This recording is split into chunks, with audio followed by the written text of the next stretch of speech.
दोस्तों, आप सब जानते हैं कि इस्लाम धर्म का सबसे पाक और पवित्र शहर मक्का है, जहां हर मुसलमान अपनी लाइफ में एक बार जरूर जाना चाहता है। पर यह जगह हमेशा से ऐसी नहीं हुआ करती थी। कुछ सालों पहले ये जगह बिल्कुल खाली और सुनसान हुआ करती थी, जहां शायद ही कोई जाना चाहता हो। आज की तस्वीरें देख के ये अनुमान लगाना काफी मुश्किल है कि कुछ टाइम पहले मक्का कैसा हुआ करता था। आज हम जानेंगे कैसे बना है मक्का, इसके बनने के पीछे का क्या है इतिहास। हर धर्म में उसके तीर्थ स्थान का बहुत महत्व होता है। इस स्थल में लोगों की आस्था जुड़ी होती है। जैसे हिंदू धर्म में 4 धाम की यात्रा का अपना महत्व होता है। ये यात्रा काफी पवित्र मानी जाती है। उसी तरह मुस्लिम लोग हज करने के लिए मक्का और मदीना जाते हैं। इस्लाम में सऊदी अरब के 2 शहरों मक्का और मदीना को काफी पवित्र स्थल बताया गया है। हर मुसलमान की चाहत होती है कि वो अपने जीवन में एक बार इन दोनों जगहों में जरूर जाए और मक्का में जाकर काबे का तवाफ यानी परिक्रमा करके अपने गुनाहों की माफी जरूर मांगे। इस्लाम में काबे की क्या वैल्यू है, ये तो इसी बात से पता लगता है कि दुनिया भर में जितने भी मुसलमान हैं वो काबे की दिशा में ही नमाज को अदा करते हैं, चाहे वो दुनिया के किसी भी कोने में क्यों ना हो। काबा एक क्यूब साइज की इमारत है। काबा ग्रेफाइट पत्थर से बना हुआ है। इसकी लंबाई 40 फीट और चौड़ाई 33 फीट है। इसमें कोई भी खिड़की नहीं है, बस एक दरवाजा है। इसमें पूर्व दिशा में लगभग 5 फीट की ऊंचाई पर एक काला पत्थर लगा हुआ है। काबा की 7 बार तवाफ करने के बाद सभी मुस्लिम यात्री इसको चूमते हैं। ये पत्थर इनके लिए काफी अहम है। इसके चारों ओर बनी इमारतों को मस्जिदुल हरम कहा जाता है। अब बात करते हैं इसके इतिहास की। इसके निर्माण को लेकर लोगों में काफी मतभेद है। लोगों का कहना है कि काबा का निर्माण फरिश्तों ने आकर करा है। साथ ही लोगों का ये भी मानना है कि आज भी लगभग 70,000 फरिश्ते यहाँ काबे की तवाफ यानी परिक्रमा करने आते हैं और नमाज भी अदा करते हैं। अरब देशों के मुताबिक मक्का में काबे को लेकर एक और कहानी भी चर्चित है। कहा जाता है जब मुस्लिम्स के भगवान यानी अल्लाह ने पहले 2 इंसान आदम और हव्वा यानी पहली महिला और मर्द को बनाया, तो इनसे नाराज होकर अल्लाह ने इनको धरती पर भेज दिया, जिसके बाद ये दोनों एक दूसरे से अलग हो गए। कई सालों तक ढूंढने के बाद ये दोनों जहां मिले वो जगह मक्का थी। यहीं आदम ने हव्वा की मिलने की खुशी में खुदा को सजदा कर शुक्रिया अदा किया था, जिसके बाद उसी जगह में बाद में काबा का निर्माण किया गया। इसके साथ ही एक और कहानी भी लोगों के बीच मौजूद है, जिसके बाद ये नष्ट हो गया। फिर हजरत इब्राहिम ने अपने बेटे हजरत इस्माइल के साथ मिलकर इस जगह का निर्माण किया था। इस्लाम धर्म के ग्रंथ कुरान के मुताबिक ये पैगंबर थे।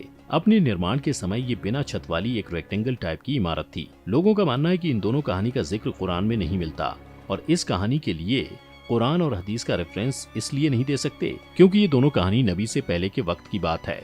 इतिहासकार काबा को धार्मिक के साथ साथ एक व्यापारिक क्षेत्र बनाने का पूरा श्रेय कुसई को देते हैं। ये कुरैश घराने से ताल्लुक रखता था। कुसई ने अपने आप को राजा घोषित करने के साथ काबा की चाबी अपने हाथ में रखी और जर्जर हो चुके काबा को फिर से बनवाया। दूर दराज क्षेत्रों में बसे अपने कुरैश रिश्तेदारों को मक्का में लाकर बसाया। तीर्थ यात्रियों से मक्का में प्रवेश से पहले कर वसूलने का प्रावधान था। जमजम के पानी पर अपना प्रभुत्व रखा। कर चुकाने के बाद तीर्थ यात्रियों के खाने और पीने की जिम्मेदारी कुसई के प्रशासन की ही होती थी। इसके अलावा मुस्लिम मान्यताओं के हिसाब से मोहम्मद साहब ने 620 ईस्वी को मक्का से यात्रियों के लिए यात्रा शुरू की। आज यही जगह मदीना के नाम से जानी जाती है। 628 से 630 ईस्वी में जब मोहम्मद साहब वापस आए तो इस जगह को इबादत गाह के रूप में इस्तेमाल किया जाने लगा। काबे में लगे पत्थर के बारे में कहा जाता है कि ये पत्थर इस दुनिया का नहीं, बल्कि इसको हजरत जिब्राइल अलैहिस्सलाम जन्नत से लेकर आए थे। ये इस्लाम धर्म में एक महत्वपूर्ण फरिश्ते के रूप में जाने जाते हैं। ये भी कहा जाता है कि जब इस पत्थर को यहाँ लगाया गया था तो ये सफेद रंग का था, पर दुनिया में बढ़ते पाप के साथ इसका रंग काला होता चला गया। मोहम्मद साहब ने अपनी मौत से पहले 632 ईस्वी में आखिरी बार हज यात्रा की थी। मक्का ही वो शहर है जहाँ से इस्लाम की शुरुआत हुई थी। अल्लाह ने मोहम्मद साहब को पैगाम दिया, जिसके बाद से पूरी दुनिया में इस्लाम का प्रचार प्रसार शुरू हो गया। धीरे धीरे मक्का के आसपास शहर बसने लगे और वहाँ की आबादी बढ़ने लगी। समय के साथ काबा का स्वरूप बदलने लगा। बीतते हुए सालों के साथ यहाँ यात्रियों की संख्या बढ़ती रही और उसी हिसाब से यहाँ के आसपास में डेवलपमेंट होता चला गया।